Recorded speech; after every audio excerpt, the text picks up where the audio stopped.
What if art wasn't just, for decoration?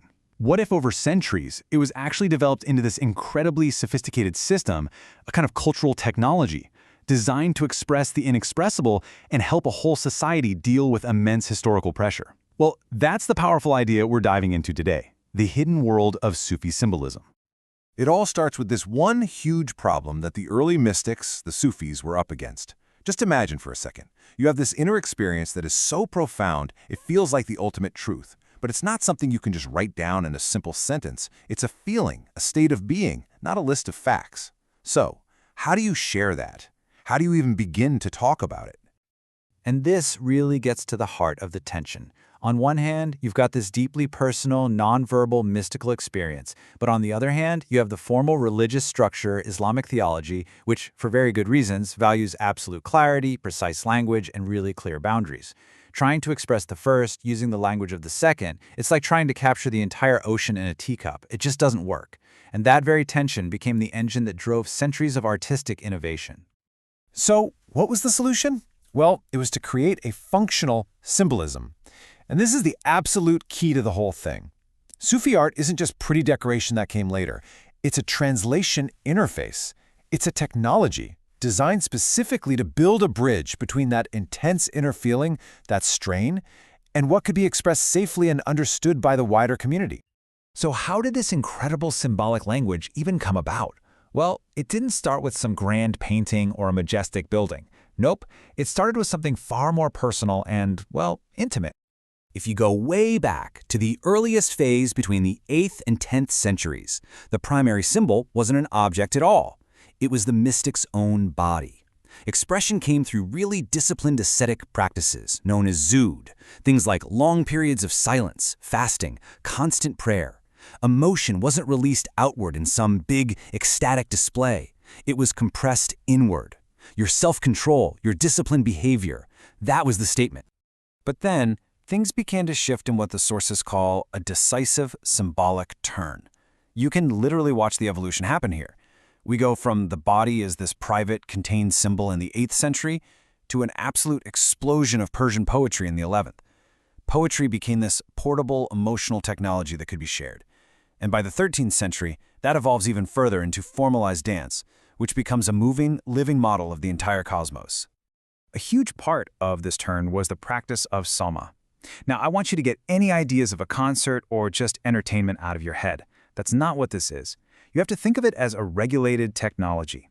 It's a highly structured ritual of listening to music and poetry, and it's specifically designed to generate and amplify certain emotional and spiritual states, but in a controlled, communal setting. And the mechanics of how it works are just incredibly precise. It's almost like a form of spiritual engineering. First, you have the rhythm, which creates entrainment. It gets everyone's bodies and breathing in sync. Then, the melody comes in to create an emotional gradient, guiding that shared feeling. And finally, the poetry provides the symbolic frame, giving that powerful emotion meaning and a higher context. It's an incredibly sophisticated system. And this all brings us to probably the most famous example of this embodied art, the incredible whirling of the Mevlevi order, who we often know as the whirling dervishes. Every single movement here is just packed with metaphysical meaning. See the right hand pointing up? That's to receive divine grace. The left hand points down to deliver that grace to the earth. The constant turning mirrors the planets, the entire cosmic order. It's not just a dance, it's a living, breathing model of the universe in motion. But okay, this symbolic language wasn't all about sound and movement. At the same time, a whole parallel tradition was developing in the visual arts, a much quieter, more contemplative way of expressing these same ideas. Since drawing people or animals was often avoided, mystics turned to geometry as the perfect language to describe a universal divine order. So a circle isn't just a shape, it's a perfect symbol of God's unity. A spiral isn't just a swirl, it represents the soul's long, winding journey back to its source. And the endless repetition of patterns you see everywhere, that's a visual form of dhikr, or remembrance of God. Light and shadow also became this core visual metaphor. The lamp, a candle, the sun itself, all these became symbols for the divine presence, for knowledge, for illumination. And the shadow? Well, the shadow represents our separation from that light, that feeling of being distant from the divine and longing to return. It's a powerful, universal image. And then, of course, there's calligraphy, which is where the divine word itself literally becomes a sacred image. Verses from the Quran or lines of mystical poetry are transformed into this breathtaking visual art. The text is no longer just something you read, it becomes a visual anchor for meditation, an object of reverence all on its own. Okay, so let's pull all of these threads together and connect it back to our central idea. Because here's the thing, these amazing art forms didn't just pop up out of nowhere, they were shaped, squeezed, and molded by real-world historical pressure. And this is where the story gets really interesting. So what this all reveals is this crucial point, a kind stress-strain principle for Sufi art. Check this out. When society was under high strain, like after a major invasion, but there was relatively low state control, you saw ecstatic, public, embodied arts just flourish. Think public dance, big sama sessions. But when state control was high, and that spiritual strain was still there, it got channeled into more subtle, abstract, and private forms, like complex philosophy and deeply ambiguous poetry. The Safavid era in Iran is a perfect example of this. The state centralized its power and enforced a really strict religious orthodoxy. And what happened? A lot of those public ecstatic Sufi practices were suppressed or heavily regulated. They were seen as a potential challenge to state authority. But that mystical impulse, it didn't just go away. It just found a new home. And this quote from our source material says it all perfectly. Emotion does not disappear, it changes carrier. The intense spiritual feeling migrated. It moved from the public dance into layered, ambiguous poetry. It moved from a communal ritual into private philosophical thought. The art form changed, the carrier changed, but its function, to carry that inner strain, remained exactly the same.